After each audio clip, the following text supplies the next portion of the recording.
Lugupeetud Riigikogu, armsad kuulajad!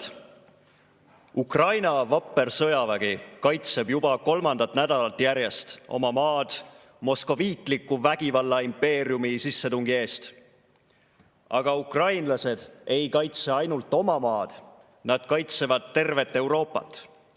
Eriti neid riike, keda Venemaa verejanulised valitsejad on läbi ajaloo kõige rohkem ihaldanud.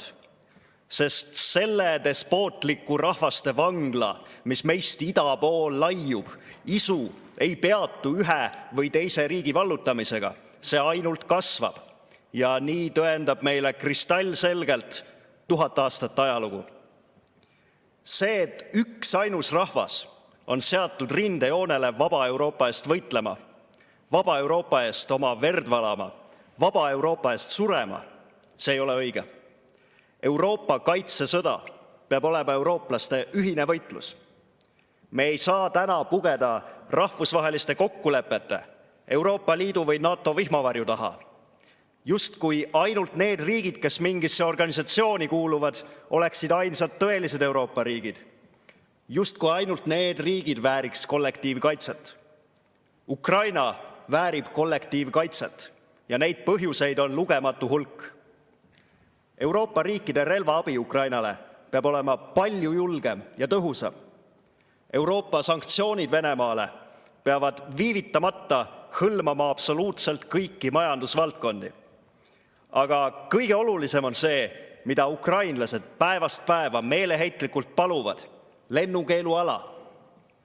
Liitlaste õhujõudude tugi on see otsustav faktor, mis puhastaks Ukraina taeva Vene lennukitest, peataks viimased juba takerdunud Vene armee pealetungi katsed ja võimaldaks Ukraina armeel minna vastupealetungile, et lüüa okupandid välja kogu oma territooriumilt, sealhulgas Donbassist ja Krimmist.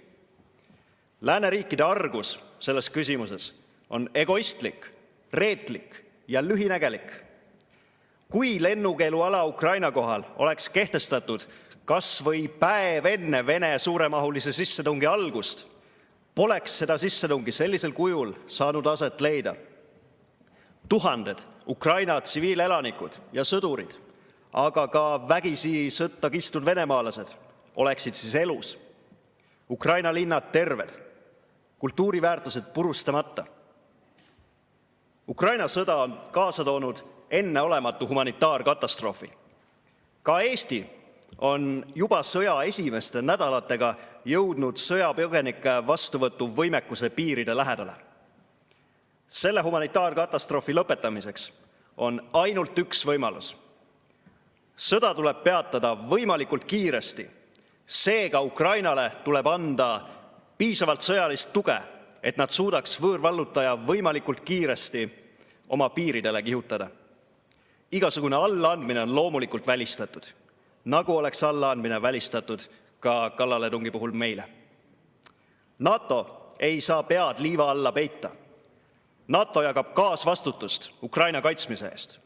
Miks?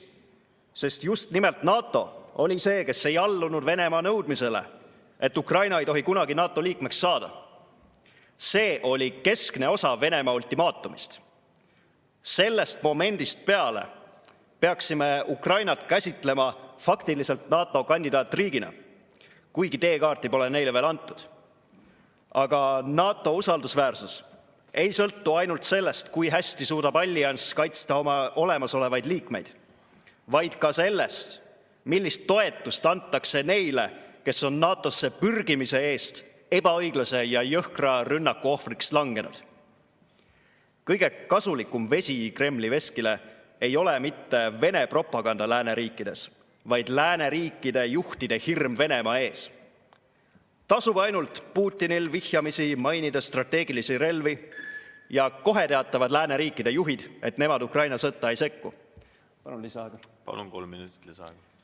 Olenemata sellest, et jutt käib suveräänse riigi kaitsmisest, kes ise kutsub NATO riike endale appi. Olenemata Budapesti memorandumist, millega suurriigid garanteerisid Ukraina piirid. Teate, mida see paanika tuumaähvarduse ees tegelikult tähendab? See tähendab, et Moskva saab tulevikus alati väravaposte nihutada. Järgmine kord saab tuumaähvardusel nõuda NATO liitlasvägede Baltikumist väljaviimist, siis Baltimaade demilitariseerimist ja denatsifitseerimist ja nii edasi.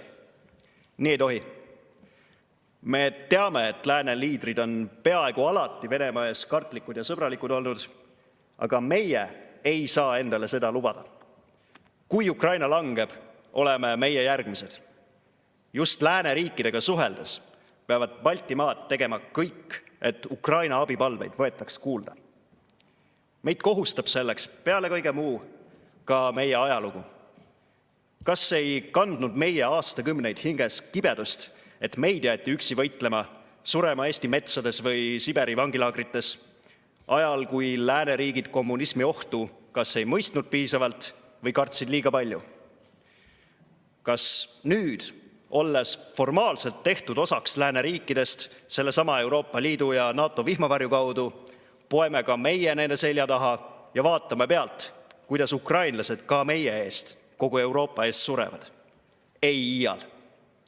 Ukraina, Kiievi suurvürstiriigi ainus ja tõeline järglane, on meie intermaariumi liitlane, meie saatuse kaaslane, ühises võitluses Moskva imperialismi vastu. Meie kohus on üksteist toetada, et meie sinimustvalget ja sinikollast liitu krooniks võit. Slava Ukraini!